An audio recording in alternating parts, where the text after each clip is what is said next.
Well, joining us now are Republican Congressman Steve Scalise of Louisiana, Democratic Congressman, John Garamendi of California.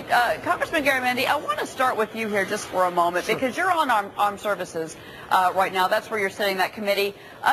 Your response to the last 48 hours in the life of General McChrystal? Well, obviously, I think all of us need to be very, very concerned about his comments. We have a long tradition that has protected this nation for over 200 years of the president being the commander-in-chief, and those beneath him just keep their mouths shut. This is a problem. I think the president will deal with it correctly and appropriately. Congressman Scalise, what do you think the president should do? Well, you know, I think what he should base his decision on is the job that General McChrystal is doing on the ground. It's a very delicate time right now for the battle in Afghanistan. I sure don't want to see us lose ground. We need to do what's best for our troops, and hopefully that's the decision he'll make. All right, well, Congressman, let's get to the topic at hand. That's why we brought you both here today. I want to talk about offshore drilling. I want to talk about this moratorium. The district judge, Martin Feldman, obviously changing his mind, making a ruling yesterday to reverse the administration's decision. First, I want to go to Congressman Scalise on this. Congressman, this moratorium, you say, is vital to the state of Louisiana. You say 20,000 jobs are on the line here. Have you made your position clear to Secretary Salazar?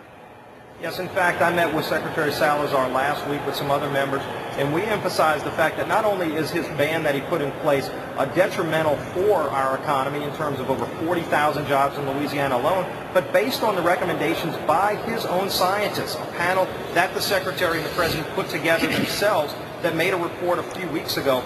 They recommended not only against the moratorium, but they said it would actually reduce safety if you put a moratorium in place. So unfortunately, it looks like Secretary Salazar and the President are going to use politics instead of science in continuing to try to go on with this ban. They need to listen to what the judge said, pull the moratorium back, go forward in a safe way, improve the safety standards that their own scientists recommended.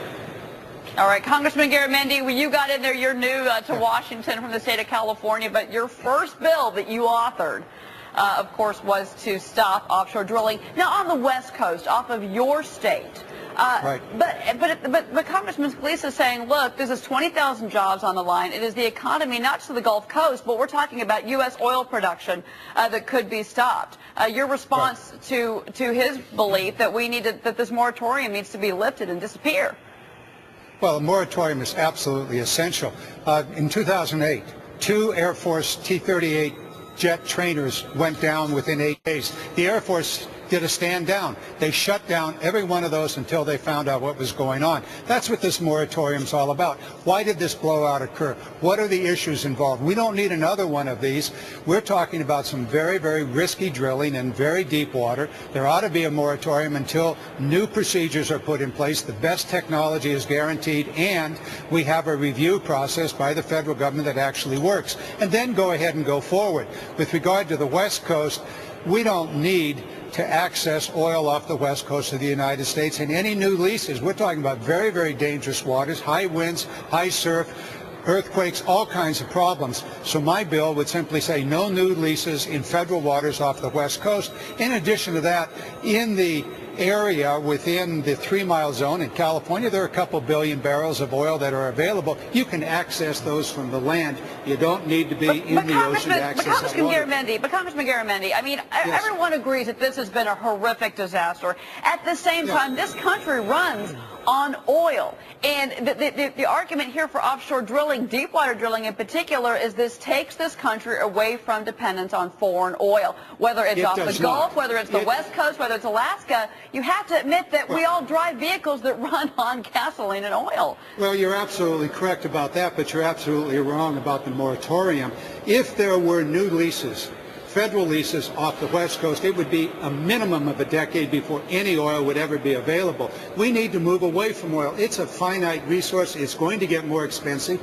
We know that we'd have to go into more and more dangerous territory in order to get to that oil. Let's move away from it. And as I said before, there is oil that could be accessed off the California coast up to 9 miles. That's into state and federal waters by drilling from the shore with directional drilling. We don't need to put 600,000 jobs at risk on the West Coast, dependent upon fisheries, the tourism industry, the ambience.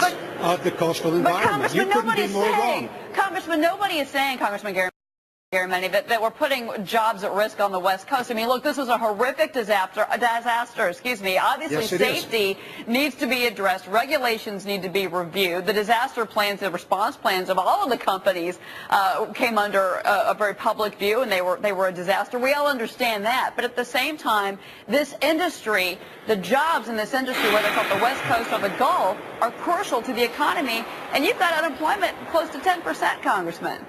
Well, you're just dead wrong on the issues. I'm sorry, but you're wrong. In California, there's been a moratorium on offshore drilling for 40 years. So we're not talking about additional jobs. It is what it is.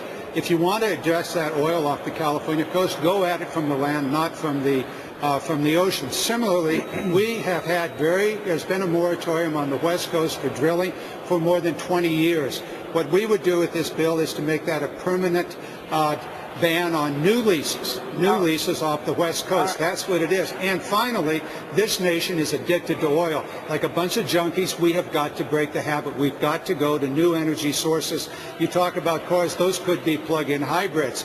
Those could be dependent not on oil, but on electricity. Yes, we need to figure out where to get that electricity. Natural gas, other sources. You and I actually agree on a couple of points. Congressman, I'd like you to stand by for just a moment, because I do want to address that issue to my studio guest, and Mark in particular. I mean, look, renewables, solar, wind, hybrid vehicles, all of these things are wonderful ideas, electric vehicles. At the same time, this is less than 1% for energy production in this country. And electric vehicles are far from being mass-produced and mass available in this country. So no, I mean, it's a problem. It's a good point. Hybrids are available. What? I mean, they are. Plug-in hybrids are available. I agree, but we need them. We need to get rid of gas guzzlers basically and go to hybrids. I think the Congressman and I agree on that. But Mark DeCamp, I do want to bring you in on that point. You got to think there's got to be some transitional period. I mean, you can't totally. I mean, the transition between dependence on oil and suddenly no oil at all. I mean, you got to have some kind of transitional period, and one can think one has to think that you don't necessarily need to cut off this drilling process. Yeah, and the issue is the fact is that 1 out of 12 cars turn over every year. That's very slow. In other words, 1 out of 12 cars are removed from the highway system because people change them in, or they get rid of them, they sell them. So that's a very slow process on that end. And I hear what the good congressman is saying, but the practicality of switching to hybrid is it's going to be a very slow process. Also, it's powered by coal. In other words, that's also a very dirty energy resource as well. It's not going to be an easy switch. We get about 8 to 10% of domestic oil needs and gas needs out of the Gulf. It affects a lot of people. We have only 60 inspectors checking 4,000 rigs. We need people there to show the U.S. government how those safety valves work. If you have a moratorium, it's going to be difficult to figure out what is safe and what is not on these 4,000 rigs. I mean, who's going to be there to do that job alone? Well, I want everybody to stand by here for just a moment. I'm getting some breaking news from the U.S. Coast Guard. I want to bring this in on this topic. The Coast Guard says that BP has, at this point, shut down the Discovery Enterprise riser cap due to an undersea robot collision with the cap. This is just crossing. The Coast Guard saying that it could restart the oil collection this afternoon, but they've got to go through some safety checks on the rig. So at this point, collection has been suspended, but hopefully this afternoon, oil collection on the rig will be brought back up. All right, Congressman Scalise, I'm so sorry, and we had some issues with your microphone, as I'm sure you know by now. So let me take this to you. Obviously, the collection process off of the coast. I know that your constituents in Louisiana are so frightened about their jobs, about the economy. What are the oil industry workers saying to you in the coast, though? Well, I think they're very angry. They're very frustrated about what's happening on the ground. This started off with just a terrible human tragedy with 11 lives lost. It's an environmental tragedy with our coast. But this ban by the president, which turned out, as the judge said, is arbitrary and capricious, has nothing to do with what's going on in the Gulf right now. This ban actually threatens to turn this into an economic tragedy that jeopardizes over 40,000 high-paying jobs, and it would make our country more dependent on Middle Eastern oil. But another problem we're having, we continue to get pushback from the federal government for the help we need on the ground. Just yesterday, the sand barrier plan that our governor fought for over 3 weeks to get the president to approve, the president bragged about it in his speech last week to the nation, and just yesterday the federal government shut it down with no valid reason given. We're continuing to deal with more problems fighting the federal government instead of fighting the oil. There is no excuse for the kind of inaction and lack of leadership we're getting from the president right now.